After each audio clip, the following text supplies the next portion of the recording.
Hey everyone, welcome to Small Farm Living. On today's craft, I found this cute little kind of like wall box at my local thrift store. It was super cheap, but you can see up here it was starting to separate. The staples had kind of come undone, and I wasn't really into this little 5-cent phone call. It's cute, but it wasn't the vibe that I was going for.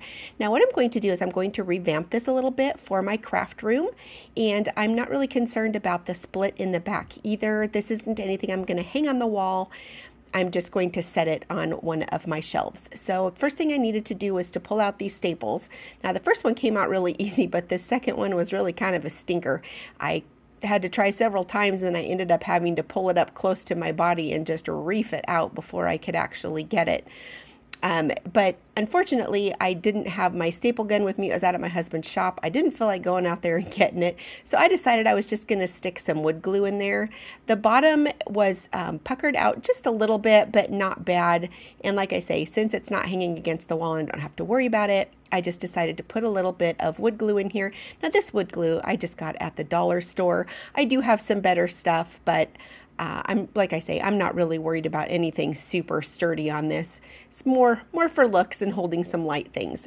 So I just put some wood glue in there. You can see it's already oozing out everywhere, but I wanted to be sure that I had plenty on here. And I'm just taking these little clips that I've gotten at the Dollar Tree and clamping these down. Now I am going to go get a damp paper towel and I am going to wipe off this excess glue because I don't want that to dry on there and ruin my future plans for it.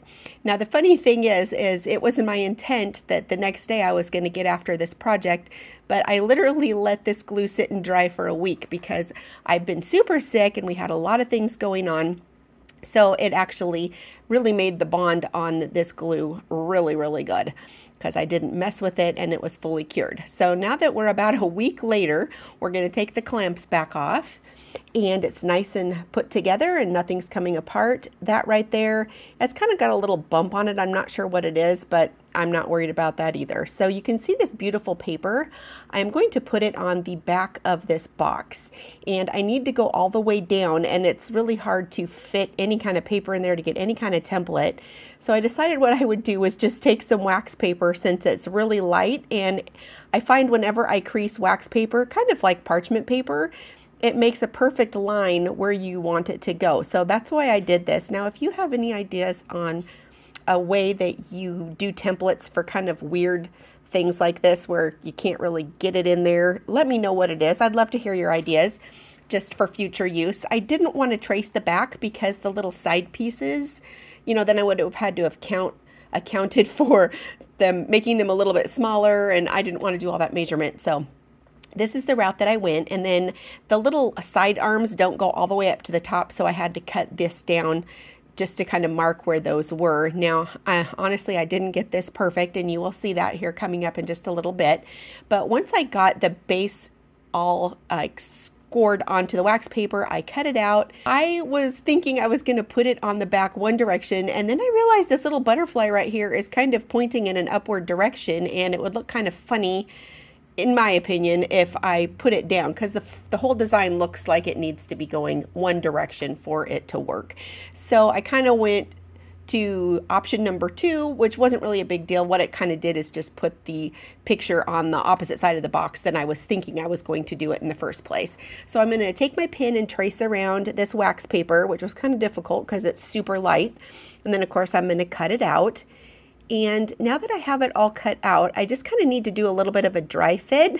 And I was kind of figuring it was going to not fit in there the first time around. So this is probably the 3rd or 4th time I put it in, did a little trimming, tried it again, did a little more trimming. And by this point, I finally got it in there. And I just wanted to be sure that it fit. Now you can kind of see on the edge there, the little template that I made, I didn't quite get it wide enough at the top. But that's okay. I'm going to put some trim around that and we'll hide that, as well as that little hole punch that came in the paper.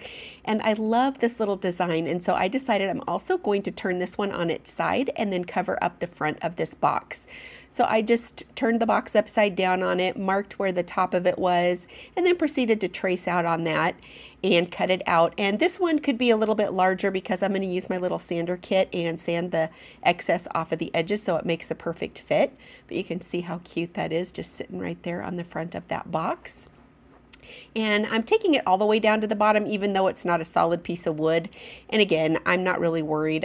Not going to bump this around too much. So here is my Mod Podge. Now, this Mod Podge, if you have watched my videos before, it's getting kind of crusty. It has some lumps in it. My birthday is coming up next week, and maybe I'll just treat myself to a new bottle of Mod Podge. What do you think? Oh my gosh, I'm just thrifty like that. I was raised very thrifty, trying to use everything and not throw stuff away. So it's hard for me to ditch this, but I think it's just kind of that old.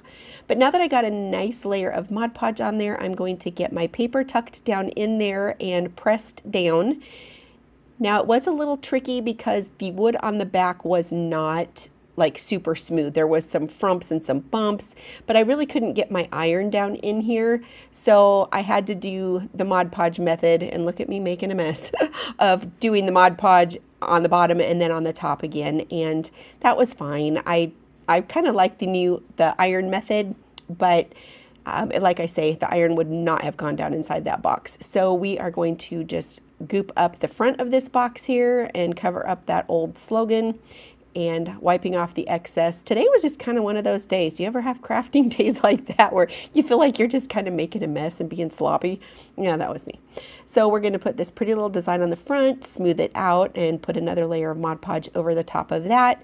And I did proceed to get my hair dryer out and blast this baby on some high heat to get it to dry quicker, because I just didn't want this project to take forever. And my house is a little on the cool side today, so that's what we did. And now that it is dry, I realized that a couple of like little lumps formed, and thankfully they were where my little iron could fit into. And if you are interested in any of the items that I'm using in my crafting today, most of them I have links for down in my description box. And if you purchase through that link, or even if you purchase anything else off of Amazon, if you go in through that link and put it in your cart and purchase within 90 days, my channel does get a little small commission, and every little bit helps. And it would just really be a blessing if you wanted to purchase something to use my link. So anyway, back to the crafting. I kind of got most of the lumps out. The wood, like I say, wasn't super even, so there was one that wasn't perfect, but that's okay. And I grabbed my little hand sander kit here, which I really love. It's so tiny, it's easy to store, and it's got lots of different pieces that I can use. And I'm just going to sand off the edges so it remains flush with the box. And then once I got that all done, I decided that this top strip of wood here was just kind of too blonde compared to all of the other wood on the box, and as well as the wood grain that's on the paper was a little bit deeper itself. And I noticed that whoever made this cute little box, they did use probably 3 different types of wood on it, and this one particular piece was the lightest of them all. So I just put a light layer of the Waverly Antique Wax on there, and then I took one of my wet baby wipes and I wiped it off. And as I was wiping it off, it seemed like it took a little bit too much of it off, but I thought I would wait until it completely dried to get my opinion on that one. And then I took a little bit more and did the top, just because I kind of wanted the whole look to be cohesive. All the pieces of wood that you could see with your eye when you looked at the box, I wanted them to be the same color, and it hides a little bit of the flaws. So I'm just going to do the top lip of the box here, as well as the little side pieces. And then I ran a little bit of the antiquing wax around the edges of the paper on the front, and I started doing it on the paper here, and I thought, oh girl, it doesn't even matter. You're going to put some trim on there anyway, because I need to hide where it didn't cover completely. And yep, I didn't like how blonde it was still looking, so I did add a little bit more to that. And then I am just taking my hot glue gun, and I'm taking this jute twine all the way to the bottom of the inside of the box, and I'm just winding it up and then curving it over and up the sides. And I'm just kind of using this to hide where I didn't get my paper template completely perfect. And I noticed when I went across the top with the first layer here, the little paper cutout that they have in these papers, which I don't know why they do that, but it was still showing. So once I got the layer all the way down. I did put a second layer of jute twine across the top there to hide it, and then I didn't like how bright that was, so I just took my little sponge brush here and added a little bit more of that antique Waverly wax across the top of that, just to tone it all down and again make everything look kind of like it's purposeful and the same color. Now you can see how icky the inside of the box was there. It looks like they had some kind of sticky floral goop. And I'm just going to use some of this tablecloth material, cut out a little piece and stick that in the bottom just so it's covered. Now my second craft, very super quick, but in February I have the most glorious Daphne bush and it smells heavenly, and this time of the year it just makes me happy. So for my second little quick craft for you, I am just going to be clipping some of this Daphne and putting it into this really sweet spring little vase. And if you have not watched my channel before, just know that I do crafting videos, I do gardening videos, and I also do canning, preserving, and baking videos.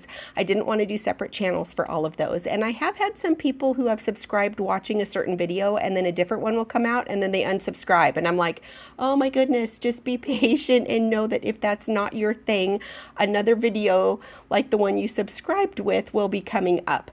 But I have a small farm where I go grow flowers and veg, and I sell those, cut flowers and everything. So that is a big passion of mine. So that's why you will see different videos on this channel. I just don't have it in me to run 3 different channels for 3 different types of things, but they're all kind of crafty in their own way. So here is my Daphne all organized, and now we will go down to my craft room and I will show you how my little box looks in my craft room with some Daphne next to it. Now, I think this box turned out really sweet. I definitely like it a lot better than the phone booth style that it had. I'm just using it to hold some of my paintbrushes in, and sorry if the camera wobbles a little bit. The cat was just rubbing the crazies out of my leg while I was in here trying to do this. But I just love that sweet little paper. It's just something that I thrifted when I was at the thrift store. Somebody had gotten rid of some of their crafting paper. And then this heavenly Daphne. Now this is a few days after I had arranged it, so the color is fading just a little bit, but the smell, oh my goodness, it is so intense and beautiful. And if you can tell the bright lights off to the left there, this room I share with my seed starting table. This is just one of them. I have one down in my greenhouse now, but these are for the tender ones that can't be out in my greenhouse yet. And like I mentioned, that's a huge part of what I do is growing everything from seed and showing the process on that as well. But I am working on getting my craft room in order because I did have to share this with my granddaughter as well, but now my daughter lives on a small little house in our property, so her bed is now down there, so I have a little bit more room, and maybe I'll be sharing with you working on my craft room and getting that all put together. But let me know what you think of that sweet little box, and do you grow Daphne on your property, and do you love the smell of it? I adore it. But that's all I have for you this week. Thanks for hanging out with me. I'll see you next time.